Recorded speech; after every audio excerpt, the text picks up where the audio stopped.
This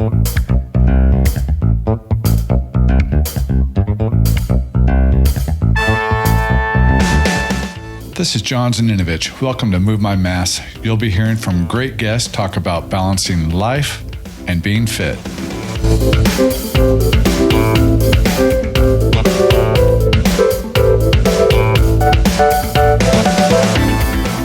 You two, welcome to Move My Mass. Cannot wait to get into this today. Been thinking all day about all the different avenues we're going to be going down as we talk, and because you guys cover so much. I mean, you are so talented, Katherine, with your yoga, your massage, your different types of yoga, and you've just taken all the time in the world to master those skills. And Stephen, everything you do, it's crazy. And just from what I thought you did during today when I was preparing versus now after talking to you, I'm like, oh, the list is so long on both of you. But your sound therapy, your breathing exercises, tattooing, your artwork. I know I'm missing things, but we will get into it as we go along here.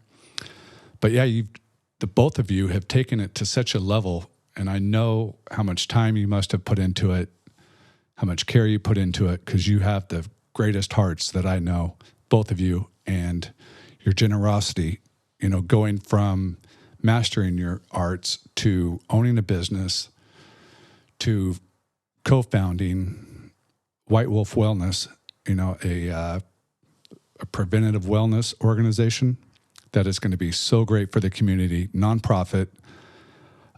What you've already done is amazing. Can't wait to hear more about it tonight. So let's just get into this. And why don't you tell me how you went from your arts, mastering them, owning a business, starting White Wolf Wellness? How did that progression happen? Well, thanks for having us here to talk with you, John. We're big fans of yours as well. Yeah, and that kind introduction, too. Yeah. That was really nice. Yeah. It didn't do you justice. You guys are so kind. Well, there's just so much out there in the world and so much to learn, so it is an ever-evolving process. You start to get interest in one thing, and you start to explore it, and then doors open up, and opportunities present themselves that you never would have thought of in the beginning. And that's kind of like the progression from going from being, a massage therapist and a yoga teacher to owning our own business and wanting to start this nonprofit, which focuses on preventative healthcare. It's just one thing after another, led to the next. Right. And here we are today. Yeah, just a real continued unfolding. And, I think what brought both of us to the practices initially was suffering, and pain. And which is something that every human being can relate and find common ground on, because we've all suffered. A lot of us are suffering right now more than others too, and so that gets your attention. Me personally, it was injuries from sports. I played college baseball, so just playing, a variety of sports my whole life, I'd tallied up some injuries, and also overdeveloped parts of my movement patterns, parts of my musculoskeletal structure to be better at the sports that ended up hurting me just as a human being later on, caused aches and pains and asymmetries that I found yoga was, suggested to me. And so I was immediately drawn to the physical relief of my pain. But it didn't take long before it just kind of invites you deeper, because unlike a competition or training for something, or even if it's just aesthetic physique, yoga lets you explore yourself through yourself. It's some quiet, mindful time to just be with yourself. And that to me was like, it was everything in one package for me, and there was no harmful side effects. And I got to kind of determine a lot about the intensity and the rhythm and how I practiced. And the more I learned about it, it's like Catherine's saying, it is a ever unfolding lotus flower, which gets used a lot as a reference in the yoga world, but it just never stops. I have a friend who likes to say, we're trying to live forever or die trying. We're going to live forever or die trying. There's a lot of truth to that. So what was the moment like, or there must have been a moment, or maybe it was not a moment, when you decided, okay, we're no longer going to run our business. We want to branch this out to your organization. What was that process? Well, we started the nonprofit while we still had another business, Samsara Wellness Center, here in Bakersfield. We started the nonprofit because we do a lot of community work. We love serving the community. And the way we both got started in yoga is like I was in college taking classes. After college, I was kind of broke. I gravitated to yoga because it helped me with severe depression and anxiety and drug abuse. Like I was straight up drug addict for a while, and yoga relieved me of that. So after college, I wanted to continue to practice yoga. I didn't have money, so I did a work trade program. And Stephen similarly started getting really involved in yoga through a work trade program. So that was something we were always like, when we have our own space, we'll always have a work trade program. But so we started that work trade program. We've always done free community events because we believe like this stuff is powerful and it can help you heal beyond what you think, you know? And our community events were designed to partner with other nonprofit and community-minded organizations too, just to sort of amplify that energy and that intention to let's celebrate things that make us well and healthy, and you know that you don't only have to go out to a bar to be social and to hang out and have fun, you know, or whatever. You can also go to a park and just be outside and celebrate your breath and your body. And or the Bakersfield Museum of Art and check their amazing gallery after class or something like that. Yeah. So I can't get over the organization. It is something our community, well, all communities need, but it is something so good for Kern County and Bakersfield. Yeah. So what are some of the things offered? Well, so we're always looking to be grant funded. So that was something that we started from the beginning. We want to be grant funded so we can provide community classes out in the community. So before COVID, we were going to Wasco and Tehachapi, Arvin, Delano, Bakersfield, and going into community centers, places that maybe people wouldn't necessarily like have access to yoga because there's not yoga studios in every small town, but maybe benefit from trying these things out at their community centers. And it was all geared, a lot of it was geared towards like mental health too. Yeah. And just helping people learn how to breathe to reduce their anxiety, move so they feel better in their bodies. There's a lot of reasons why certain people don't choose not to do yoga or haven't found the practices that we try to share. And that's, you know, for whatever reason, that's fine. But we never wanted money or location or anything to get in the way of somebody being able to find access to these things if they can help them. Mm-hmm. Right. So that was really our driving goal, is to like, let's make this accessible. You know, I love going to a nice yoga studio and I don't mind paying for a class, but we like having I think that it's time that as a culture we start to recognize the importance of preventative care, and meditation, breath work, and yoga are just really simple ways that people can access some easy to use tools that can help with some of the biggest problems we're facing today as people, you know, anxiety, depression, mental illness, and not to mention, you know, just your physical well-being and physical health. And so we want to bring access or provide access to communities that might benefit from it but don't have it, you know, is really, and we don't just see yoga as something you do on a yoga mat for an hour long, you know. Really, we try to be yogic about everything we offer. I mean, you know, dancing can be yoga. Arts and culture is yogic.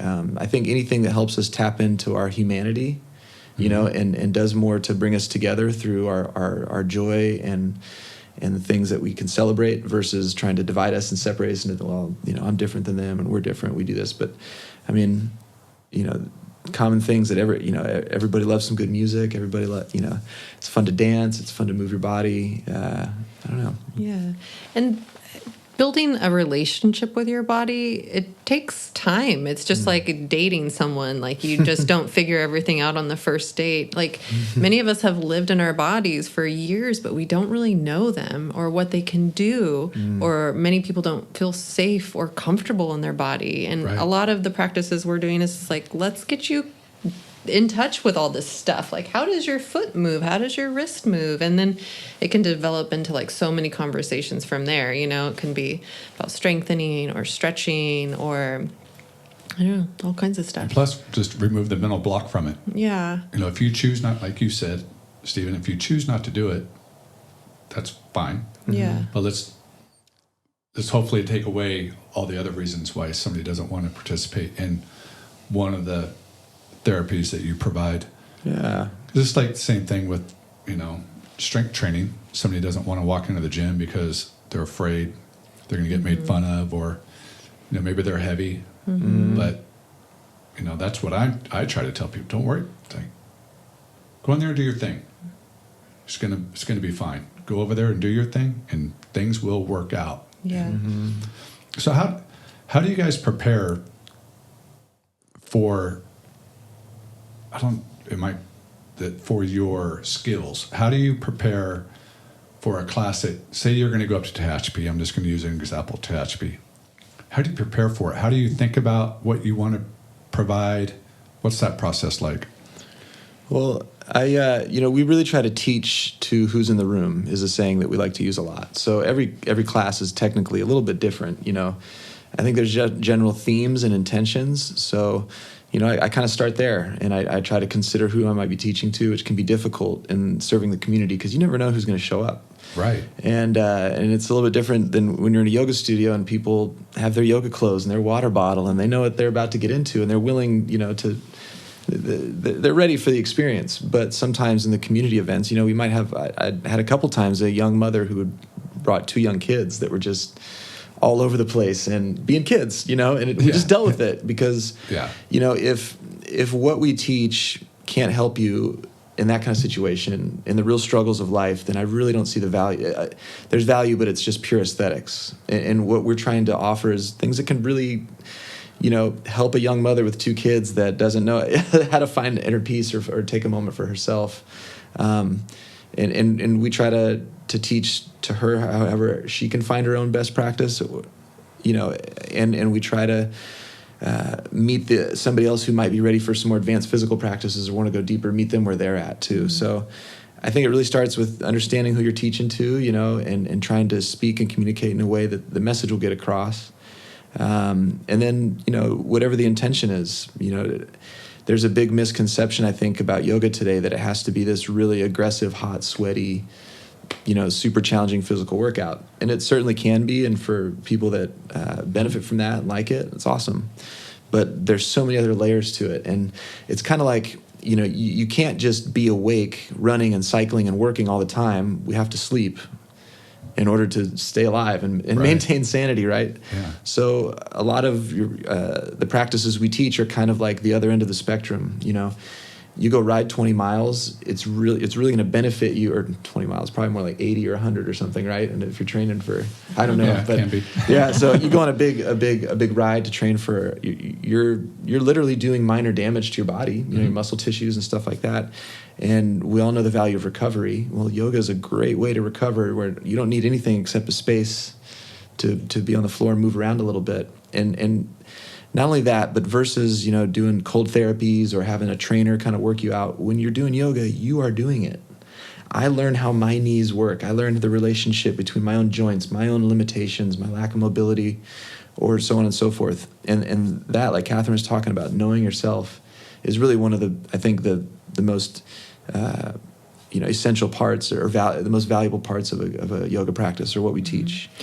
Yeah, and so you can bring the intensity up or take it back down as needed. And that's something we really do try to teach, to people. And, we do teacher trainings as well as Right. our classes and stuff. And that's something we try to stress to our teachers in training is learning to customize the practice is one of the biggest values. And so always giving options too. So when we're teaching to a community of people, like you may be teaching one pose, but you give 3 options. So it's kind of like a mild, medium, spicy, or a gentle, kind of hard, really hard, option always. And then that lets people cater to what they need for that day, and really trying to empower them to that. Taking, in our culture, if you take the easy way out, it seems like a failure, but it's not, because if you're listening to your body and that's what your body needs, you're going to be victorious at the end of it. You're going to feel amazing, and that's the most important thing ever. How does a group or organization? I mean, I know they look up White Wolf Wellness and they can find you, but do they look at a menu? How do they tell you what you want?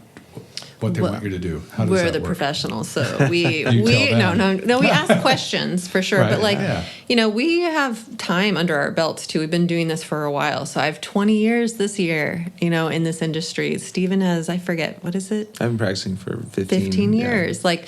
So we've been around the block a little bit. So, people may come like, oh, I want this. Like, you start asking them questions and get to the root of really what they might need. You start assessing their body the minute you see them, how they're walking, how they're standing, how they're breathing. Yeah. And the questions are targeted, too, to figure out more information than maybe what they think at first. So we're also assessing, well, what's their stress level like, all these Yeah. other things, and then creating a practice based off of what you gather from speaking with them.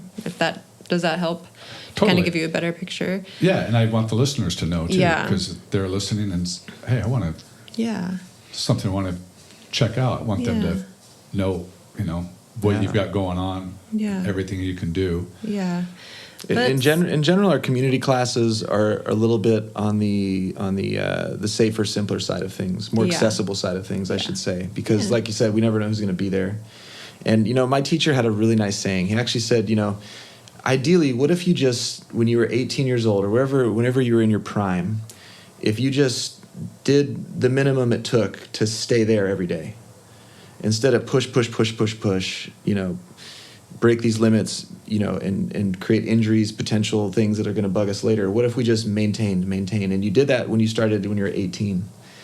And then when you're 50, if you're still as sharp and as comfortable and in shape as you were when you were in your prime, hey, that's awesome, Yeah. right? Mm-hmm. So I think there's a lot of value, too, to just kind of accepting where you're at, appreciating your life not as this moment or something that you need to be, but as a whole spectrum, a story, that's unfolding. And you want to, consider all of the pieces of that story, I think to really get the most value out of your experience, Yeah. And one thing to kind of go into that a little deeper. So our teacher training, it's the program we developed, we call it the Art of Living and Dying. Okay. And kind of just to go into that a little bit more, like we want to live well. Like Stephen and I, we want to live well, we like to play. We like to sit and be serious. I mean, we like it all. And we want to be able to do it as long as we're on this planet. And so a lot of the practices we teach kind of are geared towards that too. Like we're not really into a lot of the acrobatic, more physically challenging aspects of yoga. We like to challenge. We like to create resistance. We do a lot of joint mobility, breath work, strength training, kind of focus on the practice because we just want to feel good now until, I don't know, our last breath. And how long do you normally spend with the group? Usually an hour, but Usually an hour. 30-minute sessions can be really effective too. Yeah. Totally. I just did one for Mission Bank this morning, their Wellness Wednesdays. Oh, excellent. Yeah, so we did a blend. We do a blend, today we did a blend because they kind of were like, hey, we really like it when you do this, but we also want some of this today. And it was like, done, easy. Let's do this. Yeah, so when they start becoming repetitive Yeah. customers, for lack of a better term, or client, that's when you can really start getting into the groove and figuring out which direction this group needs to go. Totally. You know who you're teaching to. But these groups must be so diverse. Well, yeah, That's pretty fun. I'm sure that would be fun, but do you step back with each other and say, okay, like when you get home or wherever, and say, okay, this group, as fun as it is, it's a difficult group just because of such a spectrum of ability or flexibility, whatever. It's like, it must take a lot of time to say, okay, on the next session, we are going to do this to try to incorporate everybody. Yeah, we share a lot of our techniques and our experiences and learn a lot from you. I know I've learned a lot from Katherine for sure.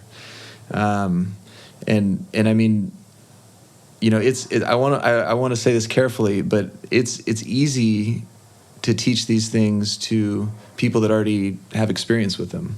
Right. It's another different thing to try to offer and expose people who've never seen this stuff before, who never have. Oh, I can control my emotions just by slowing down my breath. Whoa, had nobody ever told me this? I mean, if I exercise and move and I do this stretch this way, I can get rid of this nagging pain in my neck that's been there my whole life. Like, whoa, nobody ever told me this, you know? And those kind of aha moments, I think, are the real gold, what we're after. But, I mean, this stuff works for everybody in its own way. I mean, it's very effective. We have data that we've taken to back that up. Professional athletes are doing this. I was doing regular sound baths for the Condors last season. Every month we'd bring them in, and our studio would look so small because those guys are huge. Right. You know, I mean, Right, I think right. like the smallest guy was probably like 6'3" or something. You know, hockey players are big boys. Yeah. You know, working with them, I use similar techniques, but convey it in a different way, in a different message, you know, through a different language kind of with them, as I do with Elijah, this 10-year-old boy who had a lot of health difficulties, and I was basically teaching him how to breathe effectively because all he knew how to do was pant, literally. He had a lot of issues. And so it works, you know, and I don't know, we just are very passionate about sharing that to as diverse anybody, you know, so that's why I think our clientele is so diverse. Yeah. Professional athletes, elderly. Katherine, who is your oldest client? 97, she passed 97. away. Yeah, Oh. but 97. Still doing yoga. She could touch her toes. Yeah, she's Rocket. amazing. I can't touch mine, so she has my butt kicked. Yeah, she's incredible. So you mentioned sound bath a second ago. What is that? Let's get into that a little bit. Oh, is this not my favorite thing to talk about? No, you know, the first time I went to one was back in like 2007 or 2006 in Chicago. And, you know, I went to this yoga studio that I was working at the time and heard about this thing called a sound bath and see a little picture of this guy in all white and all these huge gongs, you know, these big metal gongs, you know, and I was so curious, and I went, and I was just blown away by the experience I had. You know, I mean, I've done lots of different types of psychedelics. You know, I mean, I've had lots of a variety of experiences, but a sound bath was one of the purest, kind of most luminous, relaxing, inspiring things I'd ever done. And you know, there was only positive side effects after. You know, it's kind of like having several dreams where you're kind of awake in them. You know, you enter into this really amazing mental space. And so I was hooked, and I started, you know, anytime I heard about one, I'd go. And then when we moved out here and started the studio, we both knew that was going to be a big part of what we did. And we connected with who later became our mentor, this gentleman named Sean, who lives out in San Luis Obispo area. And yeah, his business is original frequency. Yeah, he's amazing. Yeah. He's been doing it for like 20-something years. Yeah. And we were just blown away by him. And please teach us, you know. And so he did. He started teaching us, and then, you know, I get pretty obsessive with things that I'm really passionate about, interested in. So I just dug deeper and deeper and deeper and deeper, and haven't stopped. And the more I the deeper I dig, the more amazed I am about the power of sound and vibration. You know, it is everywhere. Literally, everything is in some sort of vibratory state. We hear sound waves and use them to define the space around us, to communicate with each other. You know, if you hear a loud crash behind you, it alerts you. You know, I mean, sound's a very important part of our sensual experience. Not only that, but vibration in itself, we use it to heal with, you know, ultrasound. We can see through our bodies with it. You know, it doesn't just affect our ears and listening into a song kind of way, but it affects your tissues. And yoga has been studying this kind of deeper effect of sound in the human experience for ages. There's a part of yoga, or a type of yoga, or school of yoga called Nada Yoga, and it's the yoga of sound. And you know, that's kind of where Om comes from. You know, is this connection, this idea that we all have our own unique frequency and voice that connects to the sound of the universe. And I could talk for an hour about that probably, but back to sound healing. This has been proven through science, you know, more recently, as we have measurements or instruments to measure these things, and we've been able to explore it scientifically. But there's something called neuroacoustic resonance, and it's the fact that, you know, your thoughts, your synapses in your brain happen in waves, and we can measure that with EEGs. And it's very simple. You just put electrodes on somebody's, you know, all over their head, and you can look at the brain waves. Typical brain waves are usually below 20 hertz, which is lower than the ear can even hear. You know, so they're kind of these slower type of waves, very low frequency waves, I should say. And scientists soon found out that, there's different frequency states for different mental states of being. When we're awake or active in activity, there's a certain wave state that's between a few hertz. When we're sleeping, there's a certain wave state between a few hertz, and they can measure it very specifically. And to go deeper into the sleep state, because that's where they got really interested, was, there's a different wave state when we're dreaming. There's a different wave state when we're in deep REM sleep.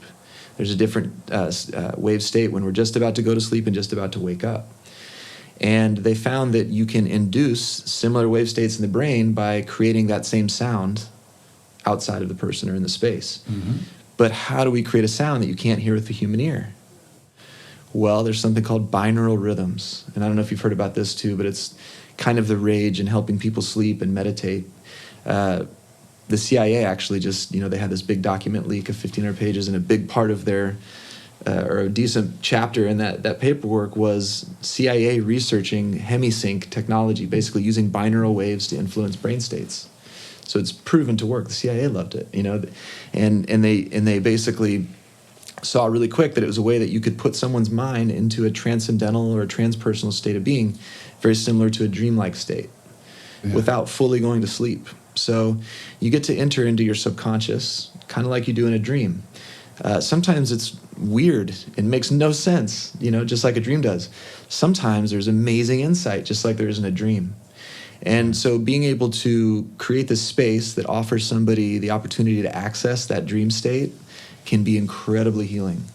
And just sometimes it's hard because it brings up stuff, like trauma or past experiences or some kind of pain or something like that. But you're in a safe place for the brain to deal with it and to heal. And it's totally safe. It's really effective, and I absolutely love it. And so is there? I'm pretty sure that could be a 3-hour podcast by itself. Yeah. I'd love to. I could talk about all. But is there a target person like that you know of that would benefit the most? Like, if they anxiety or depression. Is there something specific that this really helps more than other things, or is it definitely just pretty broad? I would say in general, it's much better for relaxing, for lowering anxiety, for creating an extremely focused state. Yeah, and creativity too. Sometimes. So, and just to kind of talk a little bit more about the experience one might have. Like, you come in, you're comfortable. We have blankets, bolsters. You bring stuff. People will bring sleeping bags and pillows, just all the stuff from home to get comfortable. Especially if they're experienced, they're just like, I'm ready. And then you lay down, you get super comfy in the space. We decorate it each time, whatever the theme is of the event. So it's beautiful, interesting to look at, get comfortable, and then the sound begins. And so then the sound is what takes you through this journey. And people are just laying there. Sometimes people will move around. Yeah. But then while you're laying there too, you may just have all these insights. Sometimes I want to get up and just start writing, and then I'm like, no, just relax, lay here. Your ideas will stay with you, and it's really cool. Right. Yeah. And how long is a session? They can be anywhere from 30 minutes, but typically they're about an hour and a half usually. Just because we don't just kind of it's not like a concert where we just kind of show up and they play. There's much more of an introduction and intention. We usually do some kind of movement or breathing techniques beforehand, because all this stuff is real synergistic. It really kind of the breath helps your body and your brain relax, and then you can receive the sound waves a little bit more effectively, and so it's a big part of it. We've been to our mentor I was talking about earlier. He would sometimes do tea ceremonies beforehand, and other cool stuff like that. So it's a multi-sensory experience for sure. And then afterwards, we'll have different things set up so people can go around have teas or pull cards or play the instruments. People always want to play the instruments because a lot of them are things people have never seen before too. Yeah. And they're like, how did it make that sound? What was that? And then so people come up and people a lot of times too, they'll just be kind of spacey. And so we don't want them to rush off and get in their cars right away. So it's kind of fun. Yeah, afterwards too. Well, you mentioned something that is the perfect transition, breathing. Tell us about the breathing work you do. That's a huge part of what you do. And definitely. Everything the both of you do is super important, and you guys are so good at all of it. But tell me about the breathing work that you're I think it's performing now?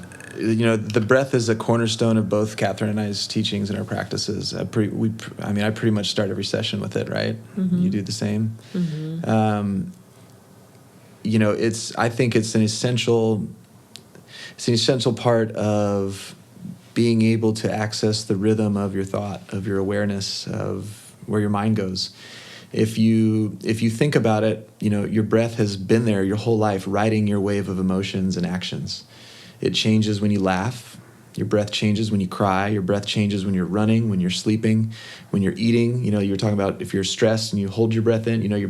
The breath is sort of this expression of us. It's the deepest expression of us. It's the first thing you do when you're born, last thing you do before you die.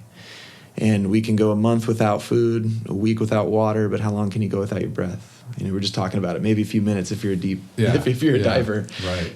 But so it's crucial, and kind of like how some people, most people are fortunate enough to learn how to walk, maybe run and jump, and then if you're really capable or you're have interest in it, maybe you become an athlete and you go a little deeper into that physical capability. Maybe you do that through high school, but then you just kind of stop, or maybe you are able to compete at a professional level, or you pursue your whole life kind of like you are, Your breath is the same way. Most of us just kind of breathe and then forget about it and just think, well, it's just happening. I don't, what more of a relationship can I have with my breath? But to use that metaphor, and I know there's a lot of athletes that listen to your podcast, imagine the difference between somebody who's never trained or worked out and somebody who's been doing it for 40 years. There's things you can't even have a conversation with them about because they just wouldn't understand. The breath is that deep. The rhythm of your breath is probably, I think, the most important thing to master or to understand, and to highlight it. Notice how it changes with your emotions. When you're crying, when you're laughing, the speed, the rhythm, the cadence of it is what changes usually. So if somebody can learn to master the cadence and the rhythm of their breath, they have direct access to their nervous system. And specifically, they have access to transitioning out of the sympathetic nervous system state of being, which is fight or flight, stressful, which can be helpful, but if we're in it too much, it's harmful. It creates harm to the body. We can transition with a slower breathing rhythm out of that and trigger the vagal nerve response, which basically slows us down into rest and digest, heal and renew into the parasympathetic nervous state of being. The breath is the only, and I want to highlight this, breathing techniques have been the only 100% proven effective method to reduce the physical symptoms of anxiety and panic attacks. Medication isn't 100% for everybody, and it has harmful side effects, but there's been lots of studies about this. You can look it up. People who have undergone a certain amount of training time to learn the processes have 100% effectiveness when they're triggered at slowing down their heart rate and falling back into that parasympathetic state. And that's important, especially in today's world where we live in. I mean, just driving your car is stressful, not to mention taxes and elections and like all the other stuff and COVID and so I think it's essential, and I want anybody who might benefit from it to have access to just some simple techniques that can help you control the rhythm of your breath. And then if you want to go deeper into it, then there's all kinds of other practices that can take you deeper into the psychobiological connection between your breath, your body, and your mind. So speaking of practices, do you practice a certain discipline or multiple disciplines? What's the name of the discipline you practice or work on? I've tried a lot of different techniques, and really I think anytime you're paying attention to your breath mindfully, it's beneficial. It's hard to think about unless you're hyperventilating or something similar about a breathing technique that could be really harmful for you. But I guess in general I'd say I practice pranayama, which are basic yoga breathing practices. I shouldn't say basic. There's very advanced pranayamas also, but it's simple in nature. It hasn't been hasn't been created into this blown big spectacle. Like some of the other breathing practices have, I think. And ideally, I want everybody to find what's effective for them. I found that these are the most effective for me because they're simple in nature, but that simple nature provides unlimited complexity. and they're time tested for thousands of years, and they're kind of handed down to me by my yoga teacher, who has taught them from some of his teachers, and they work. So in general, here I could just kind of share a brief description of the 3 practices I primarily do every day. Right. Yeah, we definitely want to hear it. Yeah. So there's a technique called the Ujjay Breath, which I won't go into, but it's basically a nasal sigh, and it allows you to extend or limit the length of your breath in and out. Okay. So, I could breathe in and out, but if I apply the Ujjay Breath, it's much easier because I'm basically kind of sighing the breath in and out. As an inhale, as an exhale. And just to kind of tap into the simple nature of these, everybody sighs. Most mammals sigh. It's a natural way for the human body to relieve the symptoms of stress. So if I can incorporate a sigh into my normal breath, I'm automatically sending signals to my nervous system to relax. It's all good. You're safe. You're safe and sound. Yeah. So typically I start warming up my Ujjay Breath, then I start doing breath counting, and I have a ratio that I go to. It's very similar like box breathing that the Navy SEALs talk about and stuff, where you basically create a ratio that's 1-to-1 ratio of the rate that I inhale and the rate that I exhale. So if I breathe in for 5, I'm going to breathe out for 5. If I breathe in for 10, I'm going to breathe out for 10. And I try to be, I have a pretty good cadence by now after teaching this for so many years. And then, that really warms up my system, creates a lot of heat. And then I'll do Kapalabhati, which is the skull shining breath. And, my lungs are really warmed up now. And, your lungs are one of the biggest detoxifying organs in the body. So you if you have any mucus or anything, it can kind of come up to the surface there. And Kapalabhati is basically short bursts of air using just your diaphragm. And it really cleans out your lungs, cleans out your throat, energizes your nervous system, heats up the body, strengthens the diaphragm. And we have videos on this online. You can check it out on our website, so I don't have to demonstrate it here. It would be really weird on a podcast probably if I started doing Kapalabhati. But, I'll do a few rounds of that, and that's really intense. And then if I have time, I'll typically do Nadi Shodhana, which is alternate nostril breathing. And it's using breathing ratios, so I'll breathe in for a certain amount of time and then breathe out for a certain amount of time. But the difference is I'm breathing in one nostril only and then out one nostril only. And then I'll alternate and go back and forth.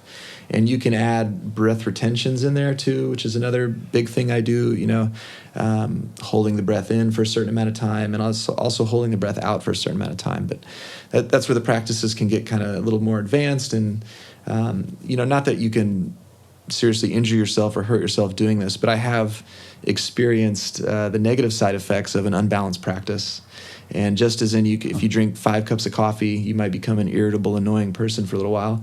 If all I did was Kapalabhati, that practice, it's really fire and energizing, I can become too fiery and too energized and kind of manic a little bit. Okay. So I have found it's important to create a balance. Kind of like the best athletes, the best fighters usually aren't people who are all obnoxious and overly passionate. They're cool. They're in the flow. You can't phase them. There's a cool video going around of Kobe Bryant right now, just how unfazable he was. Like a basketball game, and somebody tries to, juke him and throw a basketball right in front of his head, and he doesn't even flinch. It's like an inch away from him. Yeah.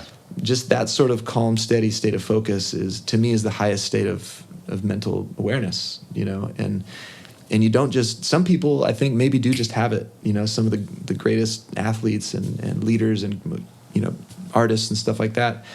But for me, I have to work at it. It's something that I have to practice, and that's why we call these things practices. My breath practice isn't just so that my lung capacity and my cardiovascular work well.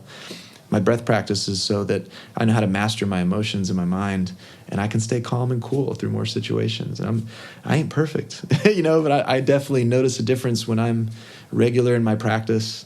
I am a much more in the flow, calm, cool, creative, collected person than if I'm not able to practice for a while. I can kind of slip and get tossed and turned in the turbulence of life. So that's why I think the breathing practices are to me one of the most essential things we can do to just evolve individually as people, because it teaches you about yourself.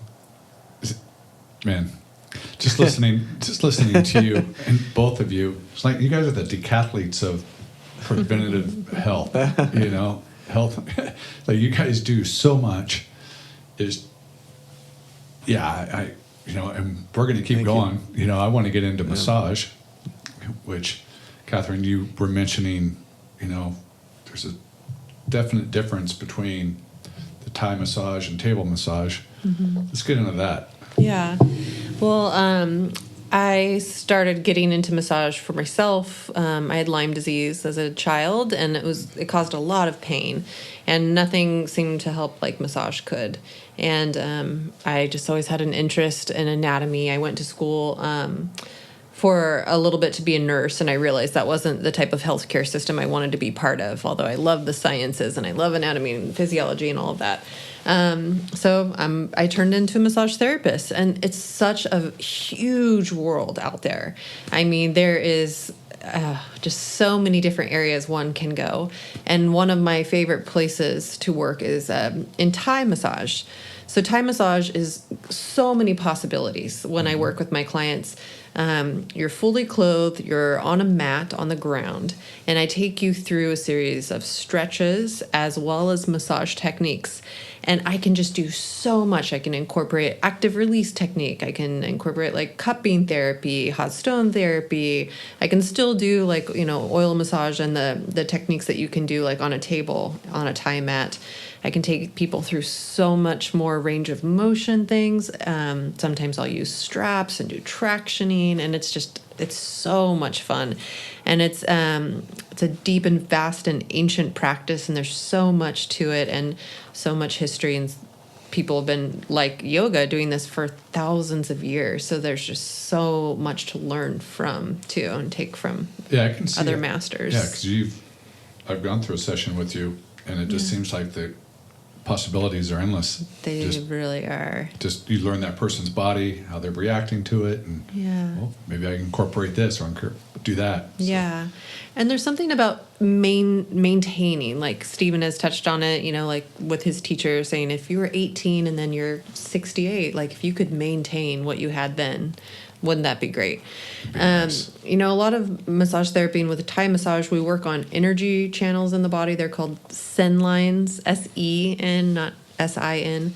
And, through those energy lines, there's also big muscle groups and connective tissue all along those energy channels.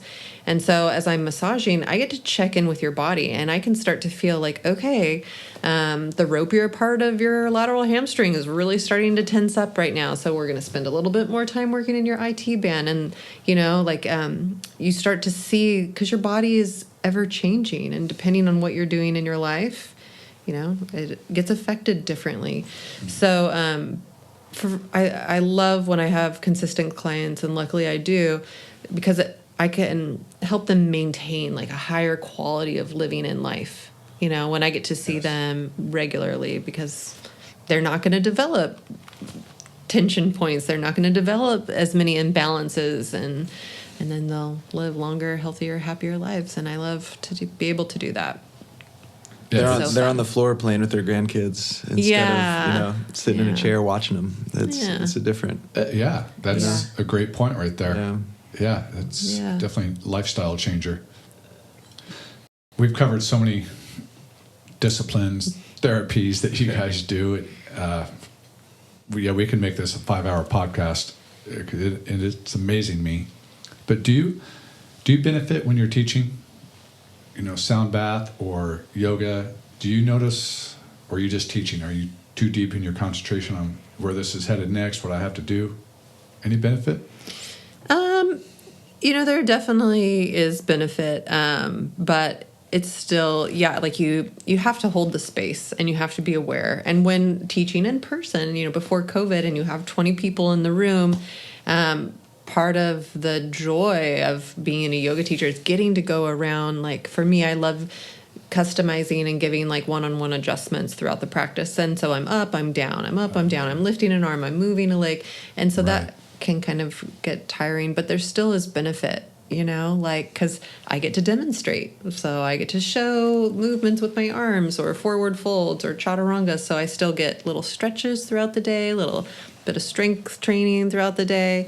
I still get to listen to the relaxing music, and if I'm stressed out, then that's not going to be an effective yoga class. So I also have to stay chill, So there's benefit for sure. Yeah. What about you? Like during sound bath? Yeah. Totally, because I'm in the same wave pool as everybody else. Yeah. Most definitely. It definitely can be a little more draining performing and providing the space than it is to receive it. If you're on the receiving end, just going to one. But a lot of that's just because of all the preparation that goes into it and carrying everything in, setting everything up, and then tearing it down. And it's a lot of physical work. We move around in a lot in the space too, which is kind of cool thing about going to one of these events is that. We're bringing the instruments in your sound field, and you're going to feel the vibrations, and that takes energy. Yeah. So gongs are heavy. Yeah, they're heavy. But I'd say at the end of it, when I get home, I'm very just cathartically relaxed and at peace, and just nice. very, like after you accomplish something, that took a lot of effort, but not too much. You feel good, and then you bounce back. Mm-hmm. Yeah. And each of you individually, what's your favorite way to rejuvenate? What's your favorite thing to go through? Oh man, there's so many, John. I figured. But I absolutely love taking baths, and I do Cbd Bath Bombs from Quartz Trading Company, which is a woman-owned local company here. I love taking CBD baths. That's just one of those things where I have like my candles and my lights, and just make it so comfortable. And that's just a nice way to. You soak, and then the CBD soak into your body, and it gives back. And then gardening, getting my hands in the dirt. That's the other way I rejuvenate. I need it. Yeah. Yeah, I like to do a little meditation and breath work. If I can get 20, 30 minutes in that, it's like the most therapeutic thing in the world for me. It's either that or playing music, just improvising on my own, and just kind of letting spirit speak through whatever instrument I might be playing. And I've been doing a lot more composing lately the last year because I've had to put a lot of the sound healing things online because of COVID, which gave me a chance to really understand a little bit more compositionally about what I'm doing. So I've been studying and learning, and it's so meditative for me. I just love sound. So I usually serve myself some of that if I... That's your go-to. Yeah, yeah. And we just got an English bulldog puppy. Oh, she's pretty therapeutic. She just sucks you in, and then nothing else matters. Yeah, they do that. Yeah. So our animals are a big therapy part for us too. I think. Right. Yeah. That is nice. Yeah. They are that way. Walking in, it's like everything's good. Yeah, yeah. So for somebody that does the more traditional, I don't know if that's the right word, traditional, but something like me. Go in and weight train most days, do cardio days here and there. How would you recommend I incorporate some of the things you offer into my life? Yes. Because there's only so much time. Yeah. It's like, okay, how would somebody like me, how would you recommend it? What do you recommend? I like to tell all my clients and everybody something I found for sure is that a little bit often goes a lot longer and is more effective than doing a lot all at once. You don't really need to do an hour yoga practice every day unless you really want to and you have that time. I think it's more effective to use what little time you may have to get the little practice in. If you stretch or do a few yoga stretches for 10 minutes twice a day, that's going to be more effective, I think, than doing an hour practice. And you'd be amazed at how we find time to brush your teeth, right? Takes a few minutes, brush your teeth, wash your face. How come it's so hard or so abnormal to find 5 minutes to just breathe? Yeah. You know what I mean? It's just, I think a lot of it is just like starting small and making it work with your life instead of trying to change your life to fit this thing into it. Look for opportunities where it might help you. Even, let's say you're going to the gym and it's not probably very conducive to try to sit and meditate and do some breath work at the gym, but what if you just sat in your car and did 5 minutes of breathing before you went in there, and just kind of cleared your mind, focused. And if you're a competitive athlete, this stuff translates directly to your competitions. Being able to sleep the night before or getting focused and not over anxious, right before a big event or something like that. It can be really beneficial. So that would be my suggestion. Yeah, I agree. Like doing things in smaller intervals can be really effective. But I would ask, what hurts? Feet, knees, hips, shoulders? What's been bothering you? Depends on the day. Depends on the day. And then, we do a lot of joint mobility stuff. Yeah. Mm-hmm. And I feel like those, in every class, we always start with breath, and then we start moving into joint mobility, just warming things up. And, there's some that hit all the body, the whole body. Yeah. And So those are my go-tos. Like I'll just do a couple of those if I just have 5 minutes in one day, or I am about to go like plant 4 trees outside and I know I need to stretch, but I don't want to take the time because I'm human.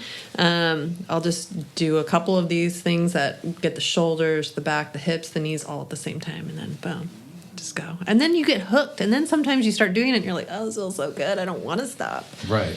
So just find something that you like, that feels good to your body, and repeat, and then you're more likely to keep repeating it. That's great advice right there. Yeah. Great advice. Yeah, joint mobility has, I think, become one of the most important parts of my practice for sure, and what we teach in our teacher training, and anybody that performs or is an athlete or has injuries, it can be a life changer. I took this workshop with somebody who's a pretty big name now, Ido Portal. I don't know if you've come across him. He's a movement specialist teacher. He was Conor McGregor's movement trainer for a while. He's cool. Okay. Yeah. Okay.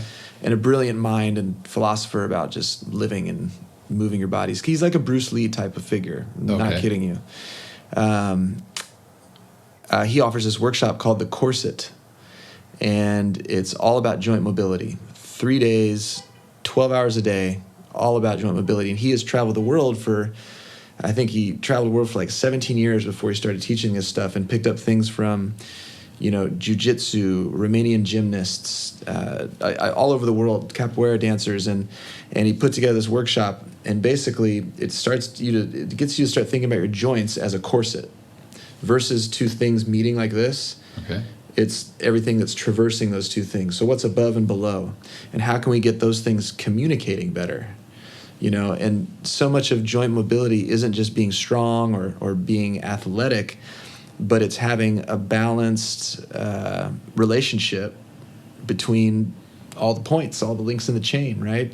If I only do back, but I never work my chest, it's going to create problems. Or if I only do my chest and I don't ever do my back, it creates, so we want balance and symmetry in the body because it's more conducive for longer term health and mobility. And the joint mobility we teach is all based about that. It's about creating a healthy, stable joint. And I mean, how many times has it saved us from a sprained ankle or sometimes like we'll do something stupid and be like, thank God for yoga. Yoga saved my ass today. That's another one like breathing too, that just everybody can access, whether you're an elite athlete or you're 80 years old.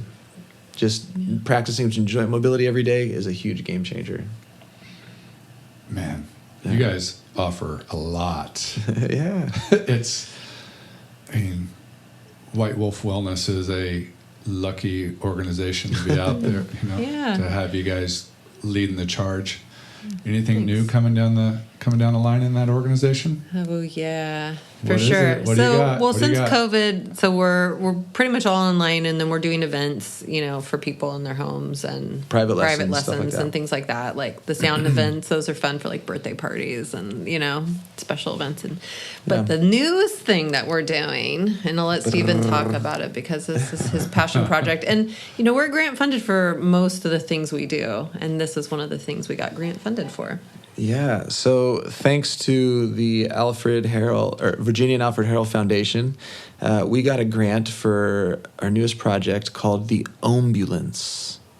And that's O-M, like, the yoga word Om or oming or chanting or the symbol Om, which is multidimensional, has a lot of meanings. We won't go into that. But the idea is the Ombulance is a converted ambulance that we've already purchased and have started to renovate and work on, to provide preventative care and wellness-based practices and instruction and sound events in the community for free.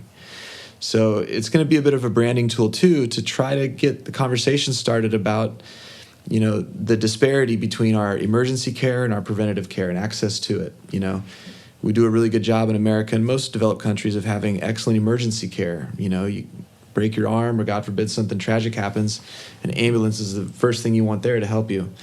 But why then is preventative care, which is so beneficial and proven to be very helpful at preventing emergencies, why is there very little effort and opportunity for that, for us to access that, unless you can pay for it, so on and so forth.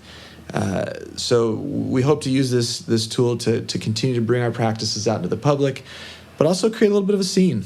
and have a little fun and change the paradigm of what, all this stuff is, what yoga can be and how it can be accessed. Yeah. It breaks my heart when I see people, like, oh, my bad back.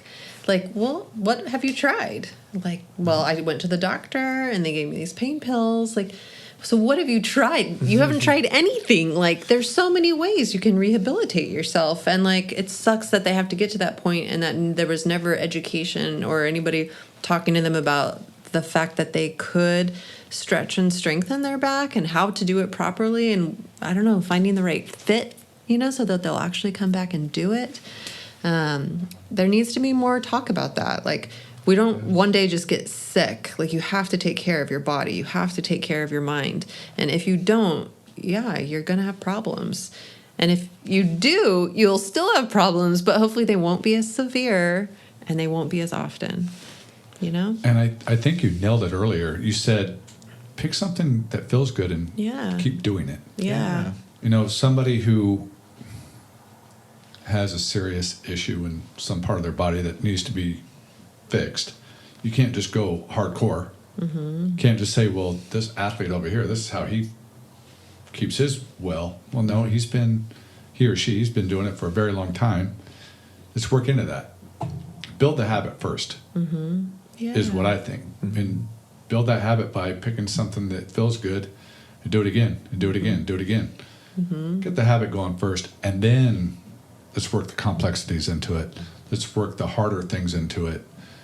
You start off with the hard stuff, nobody's going to come back. Yeah. I mean, some might, like somebody like me who enjoys the pain. Or just challenge. Yeah. I'm going to come back. But some people, build into it. And yes, preventative care, please, with everything going on. You guys are hitting this so perfectly. Yeah. Yeah, it's really interesting during COVID that you just sit around, wait for the vaccine, but like, well, what about the things we can do now? Like diet, exercise, breath work. Yeah. I don't know. Well, so I want to have those conversations. I hope it's a very, very, very long time before something like COVID comes around, but something else will. At some point, and prepare yourself for it. Yeah. Get yourself in the best condition for it. Yeah. Every way, mentally, physically. And I think the White Wolf Wellness Project is like the perfect thing to get people into it. Yeah. Like, let's get people started. Yeah. Well, thank you. I hope so. And with the ambulance too, we hope to partner with people. And how can we help? How can we be a helpful part of the good things, some of the other people you've been talking to are doing, we hope to provide support and bring these things to races, we want to try to get more involved. When we had the center, we were kind of there, and we had a few, relationships in the community that we did our grant work through. But I think now at the ambulance, we're going to go everywhere. Yeah. You're going to see us everywhere. So it's really fun to drive around. It is. It's pretty fun. Right. So I want to thank you two so much for coming on, and thank you especially for everything you do for this community. I'm just always in awe of both of you. And whitewolfwellness.org, right? That's right. Yeah. Or at White Wolf. At White Wolf Wellness, on Instagram. Thank you so much, John. Follow them. Check out what they got going on. Donate. Please. We need things like this. And thank you again so much for coming on. Thank you. Yeah. What an awesome interview experience that was. That was awesome. Yeah.